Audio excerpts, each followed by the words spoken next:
जय श्रीराम पिला माने एम क्लासेस को आपण को पुणी थोड़े स्वागत। आज आम पढ़ा ओडिया ग्रामर रो मात्रा फला और जुक्ताक्षर है कि यह प्रत्येक एग्जाम आपण को साहाय्य करिवो एवं प्रत्येक एग्जाम रे यह आसुची है कि मात्रा फला और जुक्ताक्षर रु क्वेश्चन गोटे दुईटा निहाती आसूची है कि। तो आज आम पढ़ा मात्रा फला और जुक्ताक्षर है कि।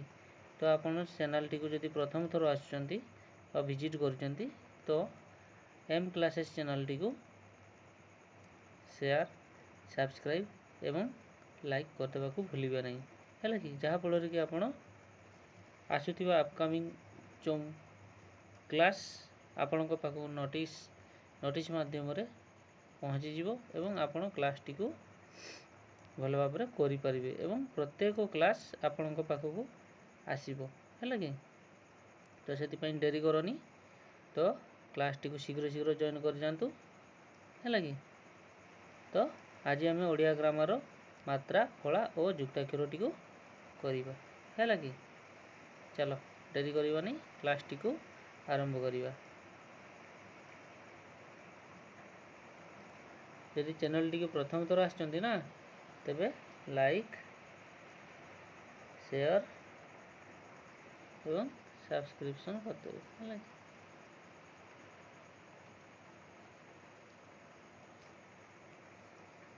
ठीक अच्छे चलो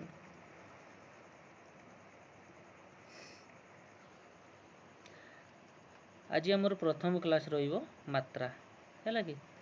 मात्रा आपणकर रहिबो मात्रा कौन ओडिया भाषार वर्ण गुड़िक स्वतंत्र भाव में बा अन्य वर्ण सह मिसी व्यवहृत होता बुझिपार कि। आमर ओडिया भाषा वर्ण गुड़िक जो वर्ण गुड़ी तो केतोटी 49 रही आम प्रथम पूर्व क्लास रे पढ़ी। तो स्वतंत्र भाव में बा अन्य वर्ण सह मिसी से सब व्यवहृत होता है कि। तो आम कि से विषय बाबद को से पूर्व क्लास रे पढ़ी।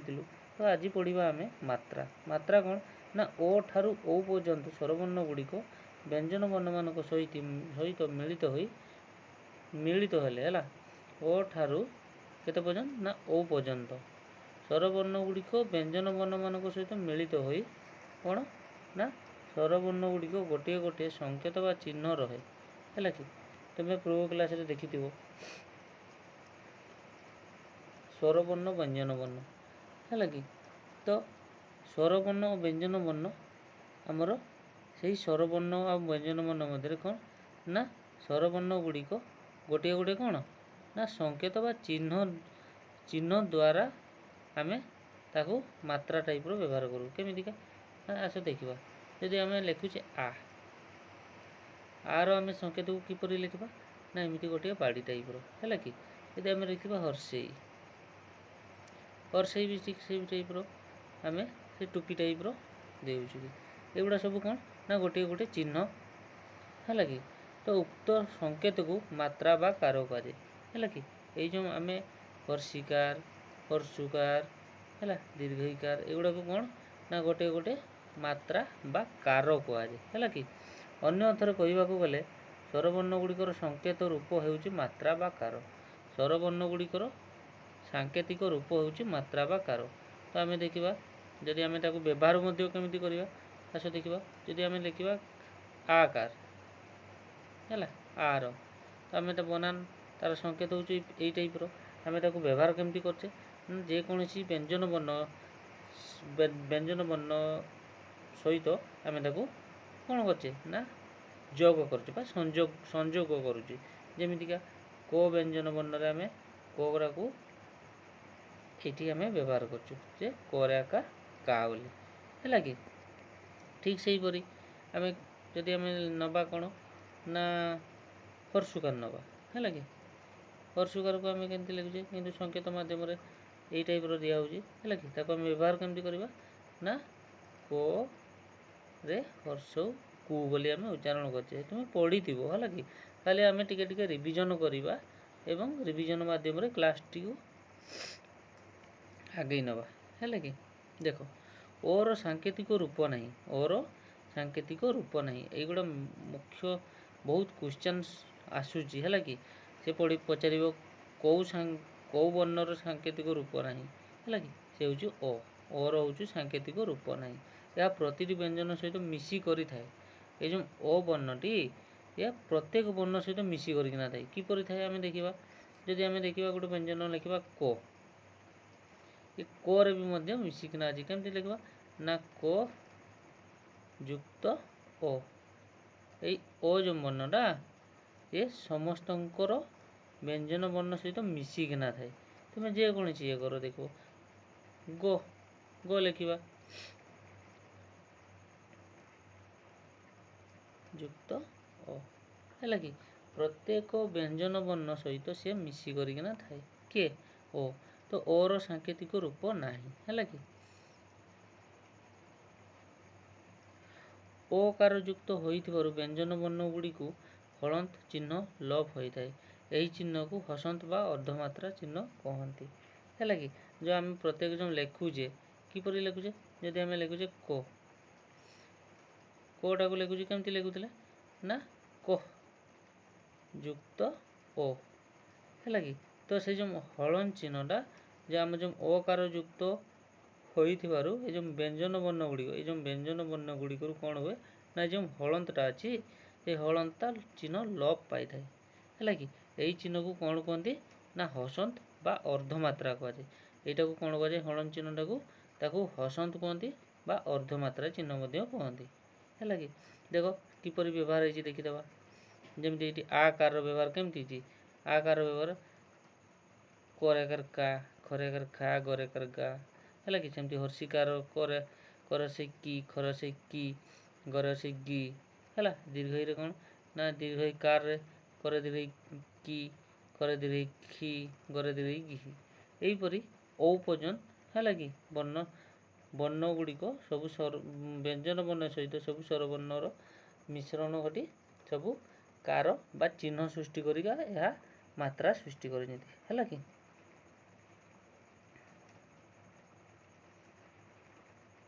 ଠିକ୍ ଅଛି। ତ ଏବେ ପଢ଼ିବା ଆମେ କ'ଣ ଫଳା। ଫଳା କ'ଣ ନା ସ୍ୱରବର୍ଣ୍ଣମାନଙ୍କ ପରି ବ୍ୟଞ୍ଜନ ବର୍ଣ୍ଣ ମଧ୍ୟ ସ୍ୱତନ୍ତ୍ର ରୂପେ ବ୍ୟବହୃତ ହୋଇପାରନ୍ତି ବା ଅନ୍ୟ ବ୍ୟଞ୍ଜନମାନଙ୍କ ସହ ମିଶି ହୋଇ ବ୍ୟବହୃତ ହୋଇଥାନ୍ତି ହେଲା କି।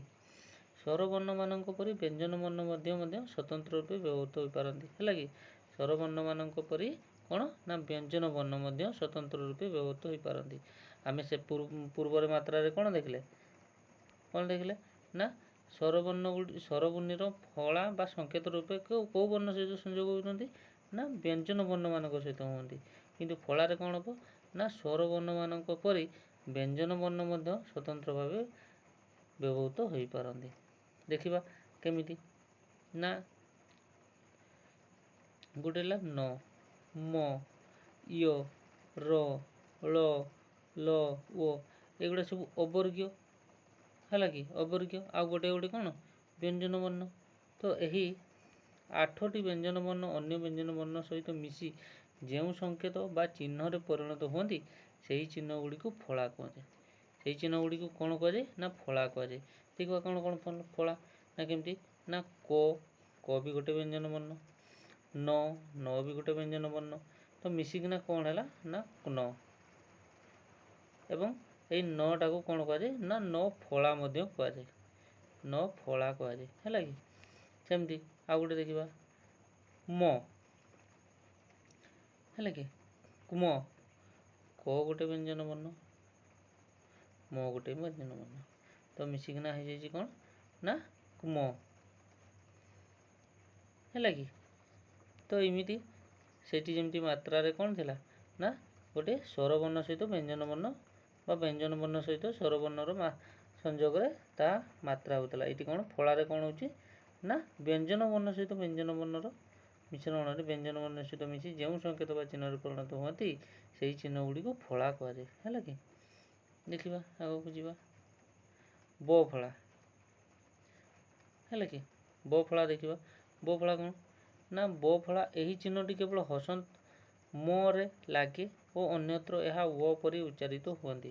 ଏଇ ଯେଉଁ ବ ଫଳାଟା ये जो ब फलाटा आमर केमती उच्चारण होती ना यही चिन्हटी केवल हसंत मरे लगे और अन्यत्र यह वो परी उच्चारित हुए जमती कदम्ब डिम्ब शिम्ब सांब आंब है कि एगुड़ा हलंत मरे लगे और अन्यत्र यह वो परी उच्चारित हुए ये ब फलाटा जमती गोटे गोटे आम देखी तुम्हें भी निजे भी माने उच्चारण कले जापर देख माने केवल हलंत मरे लगे किए से वो फला जमतीका मु लिखी मरे वो तो आम आपको पढ़ला बेले केमती पढ़ुचे मरेम्ब है कि किंतु आम जो उच्चारण करुचे जेकोसी अन्यत्र कौन हुए ना अन्यत्र आम व्यवहार करे जो केमती हुए ना देखा आम उच्चारण गोटे करवा ना पा वा रो पावार है पावार आ गोटे देखा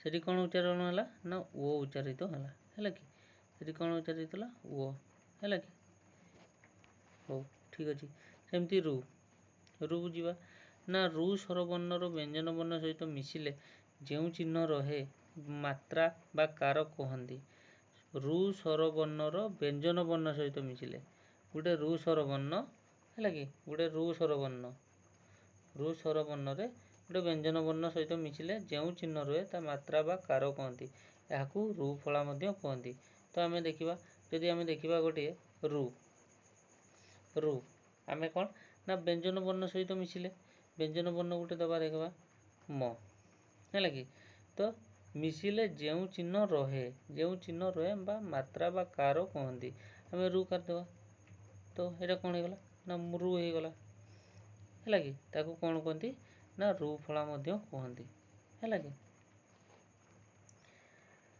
रु फला मध्य किसी वर्ण विकल्प द्वित रुए जेपरी रेप युक्त हेले चो छ वर्गेज मुदेण तो थ द ध ब म है कि यहीपरी कौन हुए ना अंतस्थ ज वर्ण मानकर विकल्प द्वित हुए है कि यह हो भी पारे हो भी न पारे है कि देखा केमती ना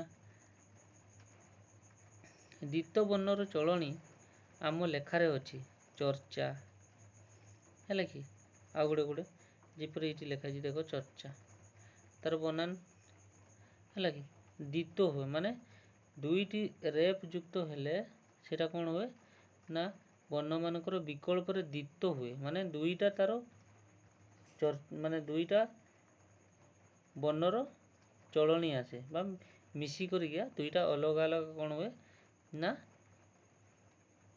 जो फला गुड़ा से उच्चारण एका आसे उच्चारण एका आसे किंतु तार मात्रा बा फला सब चेंज हो जाए है कि अलग अलग हो जाए जमी देखा ये लिखाई चर्चा च द्वितीय चरे रे तहिरे आकार यहाँ गोटे आम चर्चा लिखुचे किंतु आउ गोटे चर्चा आमर जो वर्णर वर्ण गुड़िक अलग है कि किंतु आम उच्चारण कला बेले समान उच्चारण आसो दुईटा जाक बुझिपारे कि दुईटा जाक समान उच्चारण आसो है कि तो से कहुच्छे ना वर्ण मानकर विकल्प द्वित हुए यह हो भी पारे न हो भी न पारे है कि युक्ताक्षर देखा युक्ताक्षर कौन ना व्यंजन वर्ण सहित व्यंजन वर्ण मिसिले ताकू युक्ताक्षर कहती गोटे व्यंजन वर्ण सहित आउ गोटे व्यंजन वर्ण जदि आम मिसेवा है कि ताकू आम युक्ताक्षर कहवा यार अन्य नाम कौन ना ताकू युक्त वर्ण भी कहुए है कि युक्त वर्ण भी कहुए देखा पुणी युक्त व्यंजन वर्ण पुणी कौन अच्छे ना अनुनासिक युक्त वर्ण अच्छी अनुनासिक कौन ना आम जोटा नाक मध्यम उच्चारित हुए जमती है निय उण न म एगुड़ा सब कौटी उच्चारण होची नाकरे होची ना है कि तो से आम अनुनासिक युक्त वर्ण मध्य कहुए ना प्रत्येक वर्गर पंचम वर्ण सहित से वर्गर अन्य वर्ण मानकर संजोग सृष्टि युक्ताक्षर को अनुनासिक बा अनुनासिक युक्त वर्ण कहुए है कि कही प्रत्येक वर्गर पंचम वर्ण सहित आम जाचे वर्ण केतोटी वर्गीय व्यंजन हाँ 5टी 25टी आमर है कि आम पढ़ीचे 25टी है कि 25टी कचट तप जान तार फुल फॉर्म क च ट एमती आसी त प है कि तो सेटा कौन ना प्रत्येक वर्गर पंचम वर्ण कौन ना देखीदेवा एटा हला क वर्ग च क च ट त आ गोटे रहा प क रे क ख ग घ ङ है तापर च वर्ग च छ ज झ है निय एटी उ है एटी उ है एटी निय है कि ट ठ है कि ड ढ मध्याण है कि देख मध्याण है कि तो से कहुँ कौन ना प्रत्येक वर्गर पंचम वर्ण सहित से ही वर्गर अन्य वर्ण मानकर संजोग सृष्टि युक्ताक्षर को अनुनासिक बा अनुनासिक युक्त वर्ण कहुए ताने किए हेले ना कचट तपर करे के क ख ग घ उ गोटे रहा है चरे च छ छ ज झ निय निय गोटे है निय ये भी अनुनासिक है तापर कच टरे टरे क ट ठ ड ढ निय है तापर तो थ द ध न है प फ ब भ म है एमती प्रत्येक वर्गर पंचम वर्ण है कि प्रत्येक वर्गर पंचम वर्ण तार वर्ण मानकर संजोग है सृष्टि युक्ताक्षर को अनुनासिक बा अनुनासिक युक्त वर्ण कहुए आम देखिले कौन कौन निय मूर्धन दंत्यन न प्रत्येक वर्गर पंचम वर्ण है कि पुणी कौन ना अनुनासिक होती अनुनासिक केते ना अनुनासिक युक्ताक्षर 20टी है कि ये आम देखीदेवा उ निय ण न म है अनुनासिकर 20टी केमती देखा ना क ख ग घ है कि सेमती आमर से कौन हो गला ना करे ओरेंग करे जे क युक्त उ ये गला कौन ना ओरेंग क सब उ जो अनुनासिक होना जो उच्चारण आसचु ये उरे क मिशने आम ताको कौन कहे ना ओरेंग क बोली कहूचे है कि जोटा कि आमर क वर्ग जाऊँगी सेमती निय नियरे कौन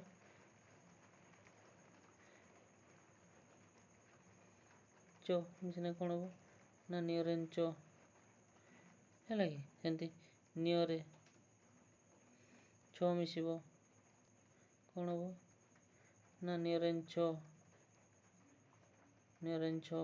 बुझीपार सेमती ये आमर देजी कौन ना म निय ण न म एगुड़ा सब गोटे गोटे कौन ना क वर्ग च वर्ग ग वर्ग त वर्ग और प वर्ग ये आमर प्रत्येक व्यंजन वर्ण सहित व्यंजन वर्णर मिश्रण घटी या गोटे गोटे कौन ना फला बा मात्रा सृष्टि कर कि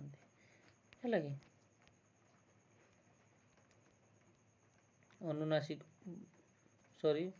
अनुनासिक सृष्टि अनुनासिक युक्त वर्ण सृष्टि कर कि 20टी अनुनासिक युक्ताक्षर को ଅନୁସ୍ୱାର ସାହାଯ୍ୟରେ ମଧ୍ୟ ଲେଖାଯାଇ ପାରୁଛି। ଅନୁସାର ଅନୁନାସିକ ଯେଉଁ ଆମେ ଯେଉଁ ବିଭିନ୍ନ ପ୍ରକାର ମୁହଁରେ କ ମିଶାଇଲେ ମରେଙ୍କ, ଫେର ମୁହଁରେ ଖ ମିଶାଇଲେ ମରେଙ୍କ ହେଉଛି, ସେମିତି ଆମେ କ'ଣ କରିବା ନା 20ଟି ଅନୁନାସିକକୁ ତାର ଯୁକ୍ତାକ୍ଷରକୁ ଅନୁସାର ସାହାଯ୍ୟରେ ମଧ୍ୟ ଆମେ ଲେଖିପାରିବା। କିପରି ଲେଖିପାରିବା? ଯେମିତି ଆମେ ସେଠି ଲେଖୁଥିଲେ, କ'ଣ ଲେଖୁଥିଲେ ନା ଦେଇଛି ଗୋଟେ ଉଦାହରଣ, ବଙ୍କା,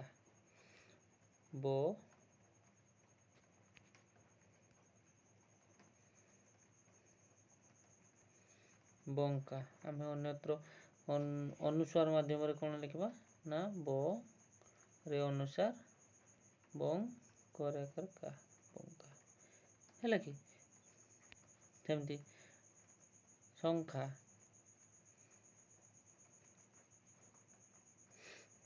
ଶଙ୍ଖା। ହେଲା କି?